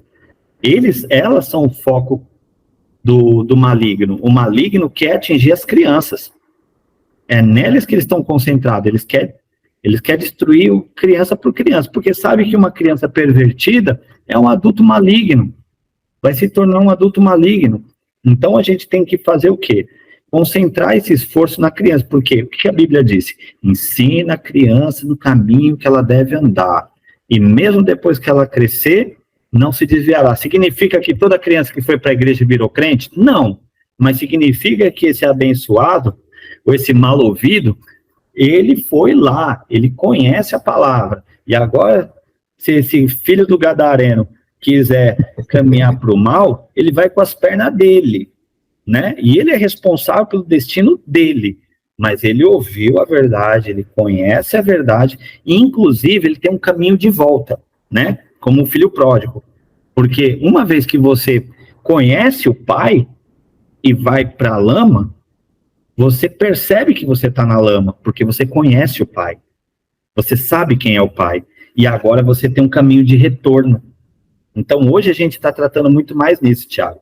Não sei se eu respondi a sua pergunta aí. Respondeu, Tiago? Mano, tem vezes que a gente diz não, mano. Tem vezes que a gente diz não. No último jantar de Natal, a gente distribuiu mais de 600 refeições. Tinha comida ainda na panela, tinha bastante comida na panela. Só que aí a gente já tinha dado rap pra galera, que a gente viu que a galera já tinha repetido 3, 4 vezes. Aí chegou uma hora que a gente falou, gente, eu cheguei neles, né, lógico. Eu cheguei neles lá, falei, pessoal da cozinha, gente, encerrou, pronto, encerrou. E tinha galera, não quero mais. Não, vocês já comeram. Vocês comeram, já repetiram 2, 3 vezes. Já comeram só com o olho agora. Acabou, mano. Acabou, mano. Bronca. Inclusive isso aí, né, tipo, ia fazer o pessoal entrar pra gula, né? Ao invés de se alimentar agora é ser guloso, né? Aí eles comeram valendo, velho. Mais alguém tem alguma pergunta? Paulo Socha levantou a mão. Pode falar, irmão.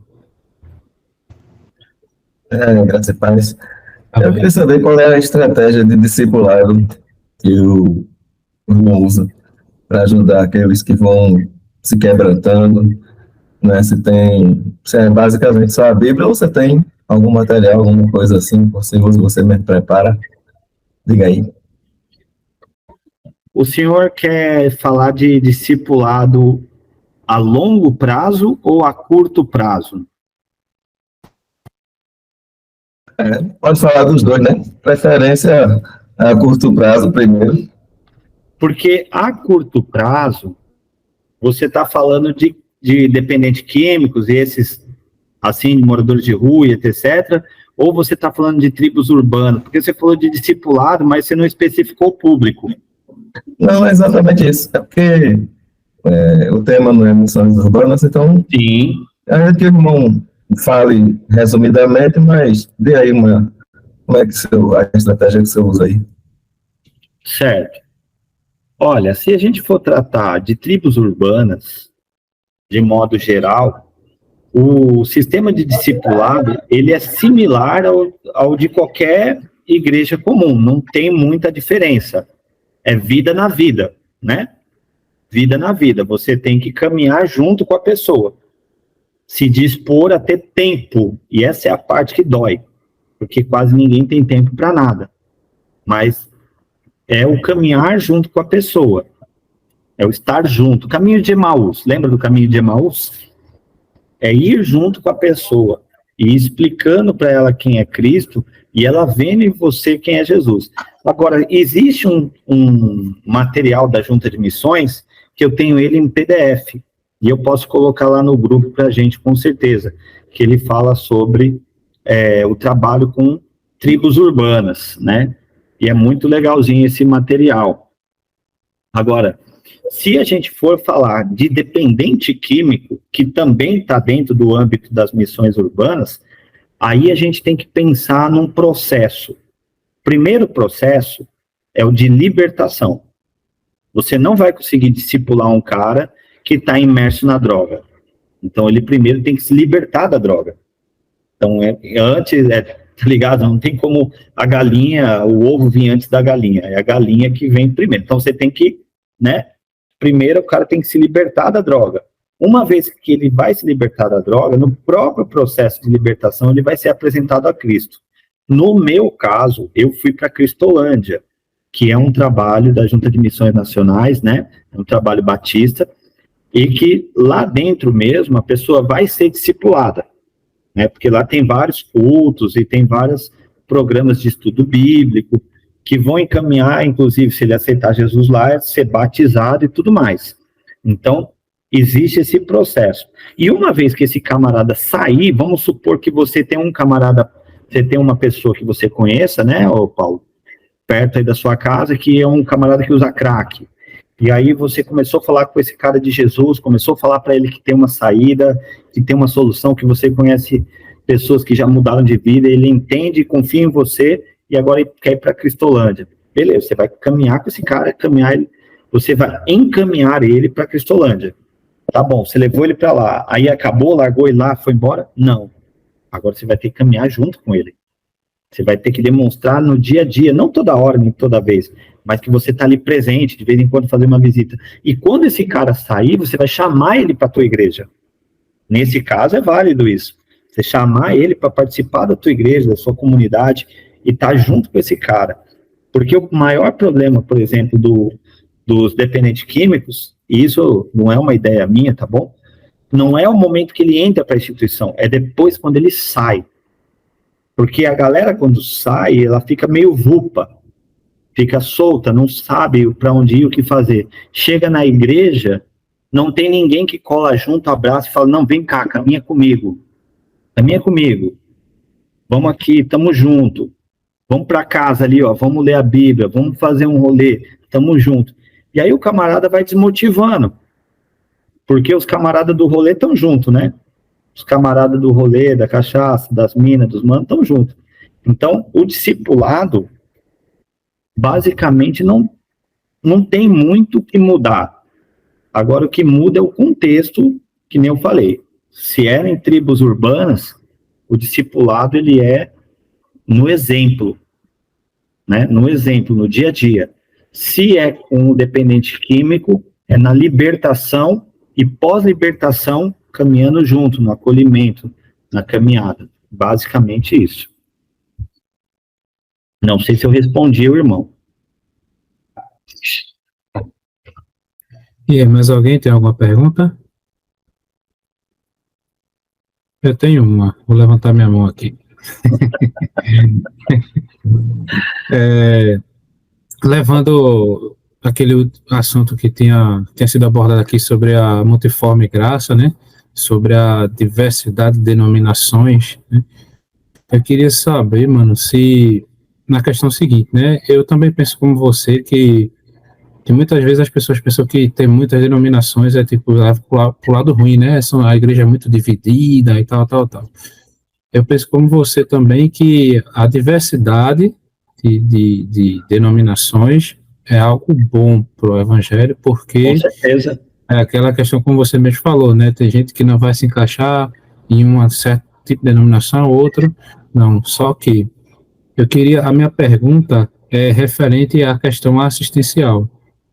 Porque é o seguinte, a gente sabe que tem igrejas que não são muito assistenciais, outras que são bastante assistenciais, outras que estão ali no meio termo, e tem igrejas que por exemplo, a presbiteriana, por exemplo, ela é muito forte na questão da palavra, dos ensinos e tal, mas na questão assistencial eles são mais voltados para sustentar missionários, etc., mas a questão do campo mesmo a gente não vê muito. E eu queria saber, assim, para você, como é que seria a igreja ideal no meio todas essas denominações, o assistencialismo, onde é que ele está nesse meio, se ele é algo, vamos dizer assim, de suma importância, tem que estar lá em cima mesmo, tem que ser algo que faça a maior parte de cada denominação, ou se realmente, tipo, não, existe realmente igrejas que são chamadas mais para esse lado, outras para o outro lado, e assim sucessivamente. Beleza. Tem a teologia sistemática de Millard Erickson, que ele fala uma parada bem legal. O velhinho veio uma vez aqui na Capunga, tive a oportunidade de conhecer ele assinou a minha teologia sistemática, essa é mais cara, hein? Essa é mais cara. Mas ele falou, nessa teologia sistemática dele, que é o que importa, ele fala sobre as 4 funções da igreja. Então, é evangelizar, discipular, dar assistência aos irmãos mais pobres, mas tem uma quarta que eu sempre esqueço, meu Deus. Não sei se é... Eu esqueci, de fato. Mas essa parte da assistência não é uma das primeiras. E ele não coloca como uma ordem de valores a sequência. É que a parte da assistência, ela é algo que tem que ser inerente a toda a igreja, porque é um mandato de Cristo. De que forma a gente identifica isso? Mateus capítulo, Agora vocês me corrigem se eu estiver errado. Se eu não me engano, é Mateus capítulo 25, que ele diz assim: tive fome e tu me deste de beber. Estive preso, tu me fostes visitar. Estive nu e tu me vestiste. E aí ele vai falando uma série de coisas que ele vai dizendo ali que, se você reparar direitinho, são atos de assistência, né? Atos de assistência. E aí, no final, ele fecha assim, ele fala: vem, bendito do meu Pai, entra para o gozo eterno que está preparado para você desde a fundação do mundo, desde a eternidade. E aí os justos dirão naquele dia: quando foi que a gente deu para você de beber? Quando foi que a gente te acolheu? Quando foi que a gente foi te visitar? Ou quando foi que a gente fez alguma dessas coisas? E aí ele responde: quando você fez a um dos meus pequeninos, a mim você fez. Então, justamente, você percebe aí, nessa resposta de Jesus, a importância da assistência. Mas essa assistência não é um assistencialismo, é uma assistência, tipo, de coração. É algo tipo assim: pô, eu vi o cara nu, né? Eu vi o cara precisando de roupa, e eu tinha um monte de roupa em casa. Então, eu cedi a ele, porque eu tenho muito, o outro não tem nada. Ah, o cara tava com fome. Poxa, minha despensa tá cheia. Como que eu vou passar na rua e vou ver o cara passando fome e eu vou encher minha barriga em casa? Então, eu fui lá e ajudei o cara, né? E aí, diversas situações, né? Que ele vai desenrolando, tá preso. E essa parte que é interessante, que ele fala do tá preso, né? Uma coisa que a gente não para muito para pensar, né? Porque realmente, e atualmente, né? A gente tem criado um asco, né? Um ranço com bandido, né? De alguma forma, a sociedade em si está saturada do bandido e está pegando raiva desse povo, assim, falando assim abertamente, né? O pessoal está pegando raiva de bandido. Bandido, o pessoal tem que ficar lá, tem que apodrecer lá. De certa forma, sim, eles têm que cumprir a pena deles. Agora, como seres humanos, eles também precisam de Jesus. E o ideal seria que a gente fosse lá falar para eles: ó, cara, você está aqui porque você fez por onde, por merecer. Mas e aí? Quando você sair daqui, você vai continuar nessa? Você quer continuar vivendo assim? Então, isso é uma assistência. Eu já tive a oportunidade de ir no Cotel falar para você, é uma experiência bem impactante, né? Eu lá dentro, um maluco que foi comigo falou assim: ó, vai ali no meio do pátio, tem um microfone ali, pede licença, pega e começa a orar lá, chamando o povo. Aí eu peguei o microfone, fechei os olhos, de repente uma voz no meu ouvido falou: abre o olho, abre o olho, abre o olho, abre o olho. Penso, mas brincadeiras à parte, a gente tem que fazer a nossa parte como Cristo fez. Cristo, ele também deu assistência às pessoas. Agora, ele não foi assistencialista. E igreja perfeita, meu irmão, o que é uma igreja se não uma grande família? Qual é a família que é perfeita? Não, sério. Qual é a família que é perfeita? Nenhuma. A minha não é, pô. A minha não é, já respondo já, a minha não é. Se alguma família de vocês aí for a família de Doriana, tá tudo certo, tudo bem. A gente tira uma foto da sua família e bota o rosto da gente lá pra gente colocar no final do ano, mas, né, não tem família perfeita. Então, eu acredito que, assim, como a gente falou da multiforme da graça de Deus, eu acredito que cada uma denominação, de alguma forma, ela cobre as deficiências da outra. Na medida que uma é boa no ensino, então, quer dizer, ela prepara pessoas que vão falar do evangelho, mas a outra é boa na assistência, ela mata a fome daquele que está com fome, e assim sucessivamente vão indo. Mas Deus há de abençoar cada um, né? Massa. E aí, alguém mais? Tem alguma pergunta? Wellington, você estava esperando, por isso que eu estava aqui só... É a última, né? É a última. Insistindo, porque eu sei que você ia perguntar alguma coisa, meu amigo. Primeiramente, boa noite, a paz do Senhor Jesus a todos vocês. Amém. E eu queria agradecer, viu, pastor, pela aula. Eu aprendi bastante, somente nesses 3 pontos principais aí, né? Meu o senhor tocou aí, eu agradeço. Foi importante. Amém.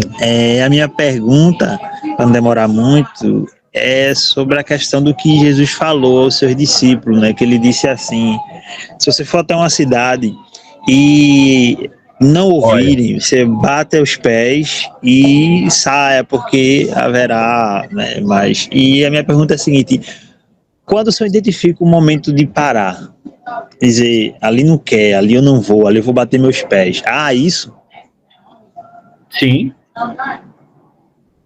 Você citou o texto que Jesus ele fala quando ele envia os seus discípulos, né? Que ele envia eles de 2 em 2 e ele fala para eles: não leve nem capa, nem comida extra, nem dinheiro. Aonde vocês chegarem, na cidade de onde vocês chegarem, ali vocês permaneçam na casa aonde vocês ficarem e fiquem ali até o fim.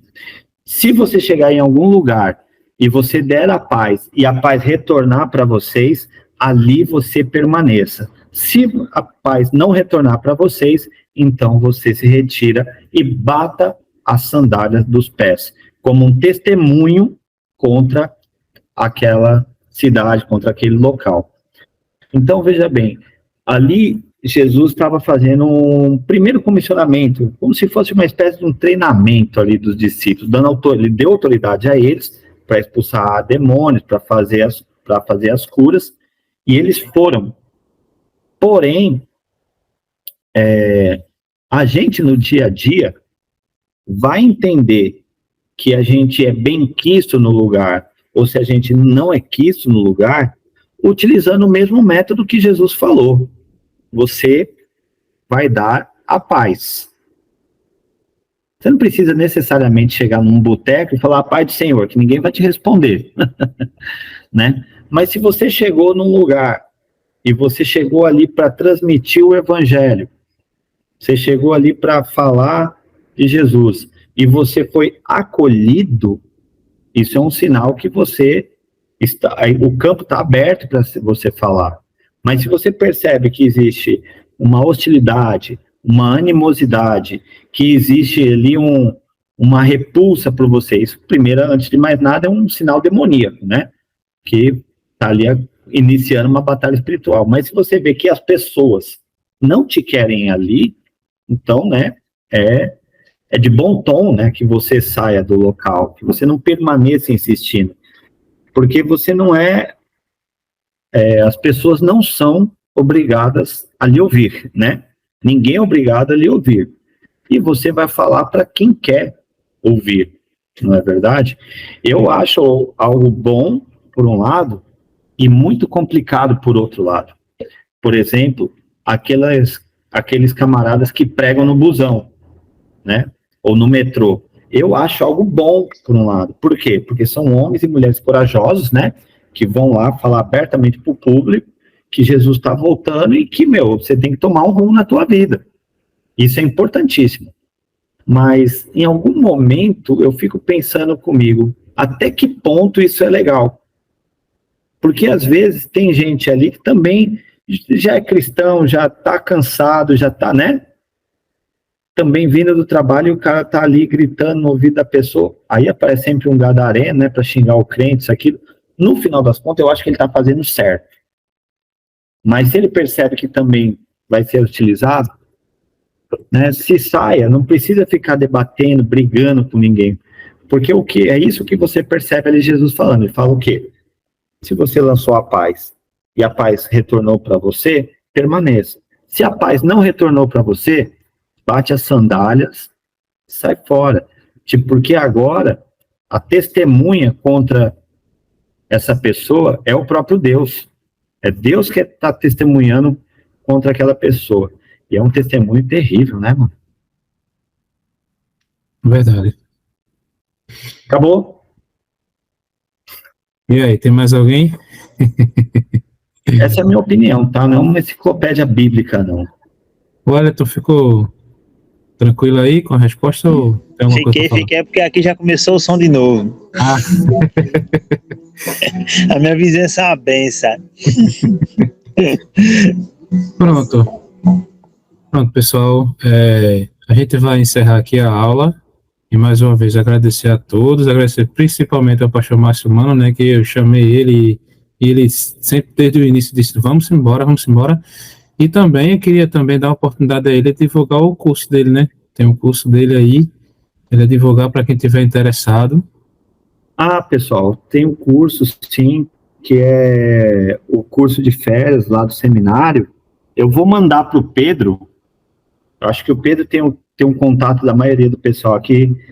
Se tiver um ou outro que não esteja no grupo, né? Tem o curso de férias aí que vai ter do seminário. A gente vai falar sobre esses assuntos aqui que a gente tratou aqui, mas de forma mais tranquila, mais calma, né?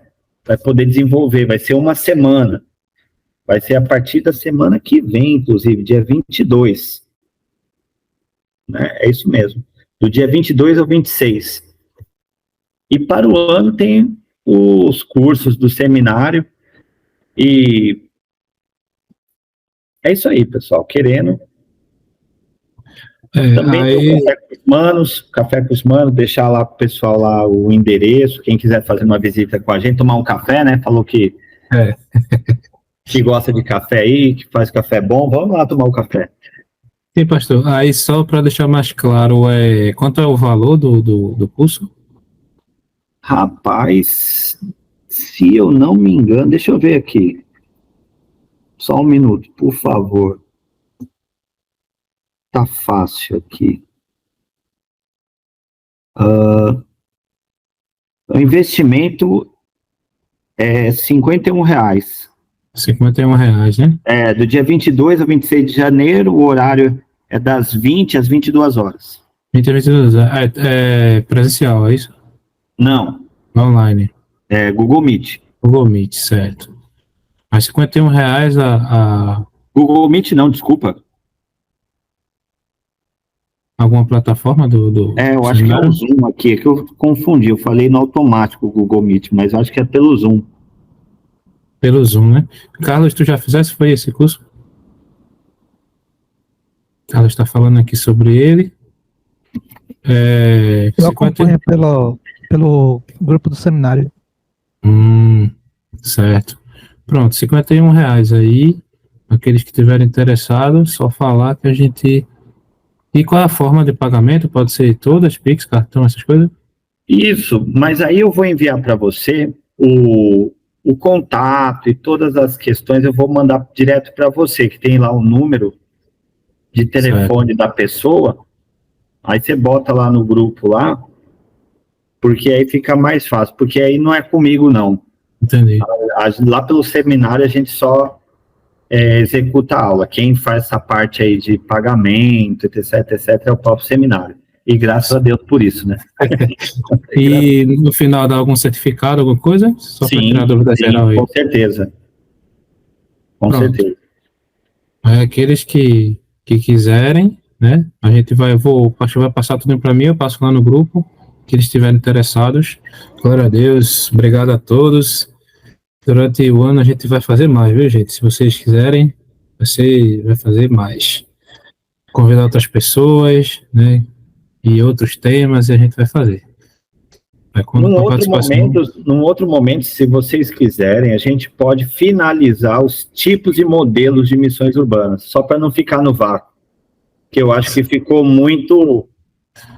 Eu falei muito de uma parte, menos de outra, que era bem importante, que era essa daqui final. Aí, outro momento, a gente pensa... Já tô deixando aí, eu deixo aí, ó. Pronto, fechou. Já tem mais uma fechada, então. Beleza, pastor. Obrigado por tudo aí. Valeu, pessoal.